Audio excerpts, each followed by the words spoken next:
Assalamualaikum warahmatullahi wabarakatuh. Selamat pagi sobat trader semuanya dimanapun saat ini Anda berada. Jumpa lagi dengan Wijaya Trading di kesempatan pagi hari ini, hari Selasa 26 Desember 2023. Di pagi hari ini kita akan coba untuk memetakan satu hari ke depan setelah satu hari kemarin di MetaTrader-nya sempat berhenti. Kita akan lanjutkan hari ini dengan memetakan satu hari ke depan. Tidak lupa kita juga akan mereview hari Jumat beberapa waktu yang lalu sebagai bentuk evaluasi dan koreksi dari yang sudah kita lakukan satu hari Jumat kemarin. Bagi teman-teman yang belum melihat analisa, silahkan diputar kembali ya, biar kita nanti ada kesinambungan, ada runtutan di dalam kita menganalisakan, sehingga tidak sepotong-sepotong ya. Kita gambarkan dengan garis tren seperti ini, kemudian kita perkirakan akan terkoreksi di kisaran warna kuning ya, warna kuning yang kita lingkari ini. Dengan satu syarat, jika di area ini mampu ditembus dengan kuat dengan momentum bearishnya, maka diperkirakan akan bergerak turun mendekati 2035 dan akan kembali terkoreksi jika ini dilewati. Sebaliknya, jika di area lingkaran ini tidak dilewati, tidak mampu untuk break di sana, maka kita perkirakan akan kembali bergerak naik menembus high di hari Jumat paginya dan akan mendekati target berikutnya. Posisi buy cukup jauh. Pertama kita tempatkan buy di sini ya. Kita bisa menempatkan buy setelah di area lingkaran ini tidak mampu ditembus dan mulai ada penolakan, mulai ada bullish yang muncul di sana, sehingga kita kasih garis di sana dengan tujuan ini ketika sudah turun tidak mampu menembus dan mulai memantul ke atas, itu artinya sudah ada tanda-tanda bullish ya. Dengan demikian harusnya di sini kita menempatkan posisi di setelah hijau ini selesai, maka di sini di 2050 kita bisa menempatkan buy di sana untuk mengkonfirmasi bahwa bullish memang betul-betul akan kembali bergerak.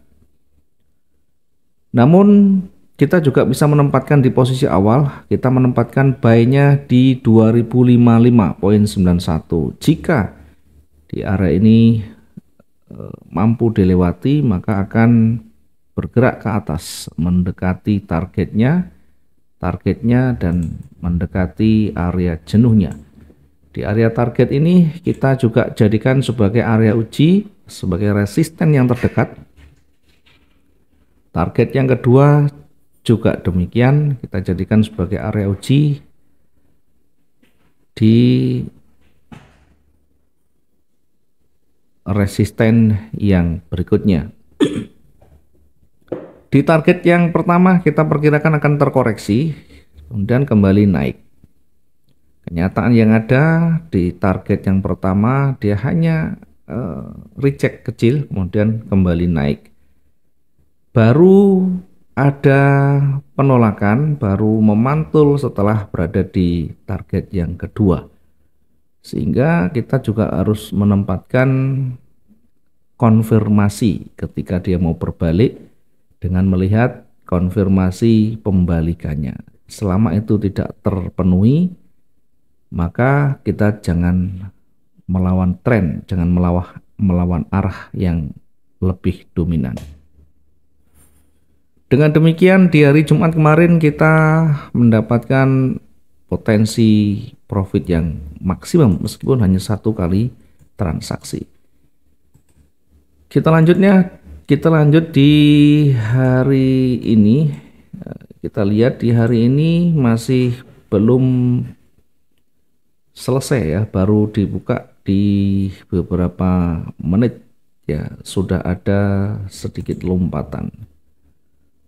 Maka kalau kita lihat lompatan di atas ini justru akan menjadi petunjuk akan kembalinya seller ya, akan kembalinya seller. Kita akan coba untuk memetakan yang terdekatnya ya. Dari sini kita tarik naik, kemudian terkoreksi, kemudian kembali naik ya. Setelah naik, kita juga mengujinya di sini sebagai area retestnya. Sebagai area retestnya, kira-kira mampu menembus apa tidak di sana nanti ya. Dari kemarin soalnya sampai di sini terhenti ya. Sebagai area uji kita tandai dengan lingkaran ya. Sebagai area uji kita tandai dengan lingkaran. Jika di area ini tidak mampu ditembus dengan baik dan mulai tanda-tanda pembalikan muncul, maka kita perkirakan akan naik hingga berada di target berikutnya, kemudian akan mencoba retest kembali. Setelah itu jika tidak mampu menembus maka akan kembali bergerak naik. Ini simulasi ketika di area support tidak bisa breakout. Sebaliknya karena ini sudah mulai ada bearish, maka di area ini ketika nanti lewat kita perkirakan akan bergerak turun, kemudian kembali akan koreksi di kisaran ini.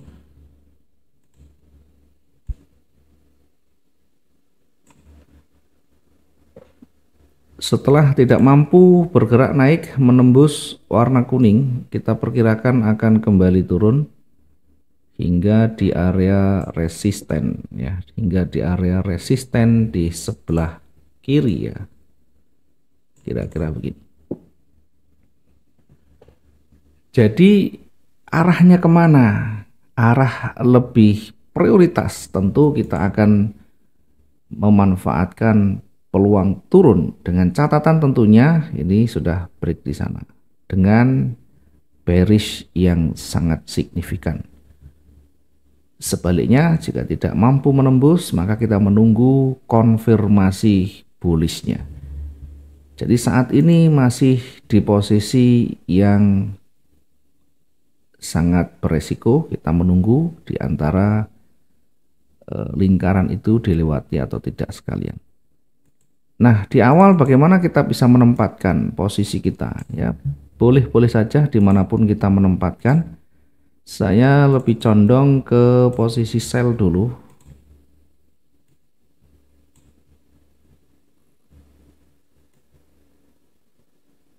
Saya tempatkan sell di sana dengan angka di 2050. Sell di 2050.43. Kemudian nanti kita akan targetkan mendekati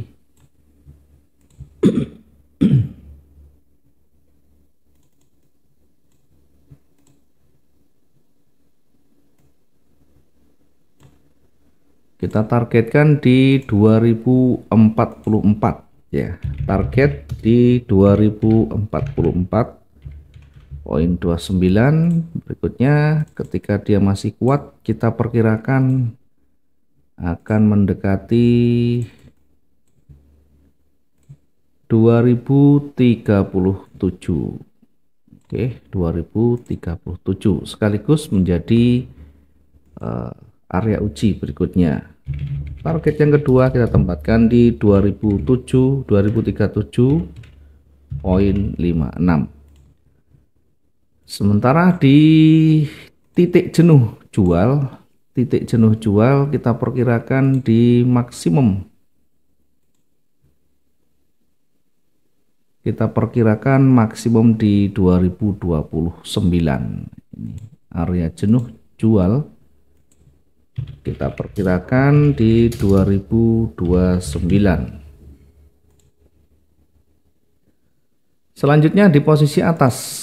Di posisi atas kita tempatkan posisi buy di 2058. Buy-nya kita tempatkan di 2058.55. Kemudian targetnya di pertengahannya ya. Di kisaran di sini 2064 poin sekian ya. Ini target yang pertama di 2064.37. Selanjutnya di area ini sebagai area uji yang pertama, ketika dia dilewati dengan kuat dengan baik, maka kita akan targetkan yang kedua berada di 2071. Oke, 2071 kita cek lagi, kita turunkan persis berada di sumbunya ya. Kita targetkan yang kedua di 2070.67. Sementara untuk area jenuh kita tempatkan di 2000 berapa ini, kita lihat sisi sebelah kiri ya. Nah persis kita targetkan jenuh belinya kita perkirakan di 2080. Area jenuh beli kita tempatkan di 2080. Oke, bentuk kehati-hatian kita akan tandai dengan warna yang nyala biar kita lebih berhati-hati di area di sini nanti. Termasuk di jenuh jualnya kita tempatkan untuk menandai area penting ini, kita gunakan highlight warna merah. Mungkin ini yang bisa kita sampaikan dulu untuk pagi hari ini. Selebihnya kita nanti akan ikuti dinamikanya. Selalulah kita menyesuaikan ya kondisi real time-nya dan selalu memperbaiki yang sudah kita analisakan. Jika rencana awal sudah jauh dari yang terjadi, namun jika masih berada di area yang wajar, di area yang toleransi, maka kita tinggal menyesuaikan saja. Mudah-mudahan hari ini maksimum profit kita dan bisa selalu menjaga konsistensi kita di dalam menerapkan pertama sistem trading yang kita gunakan, yang kedua tentu dari sisi kedisiplinan, psikologi dan kesabaran. Berikutnya dari manajemen risiko tetap kita jaga dengan baik. Jangan overload, jangan overtrade dan jaga money management kita dengan sehat. Terima kasih, selamat pagi, sampai ketemu di lain waktu. Assalamualaikum warahmatullahi wabarakatuh. Salam profit dua arah.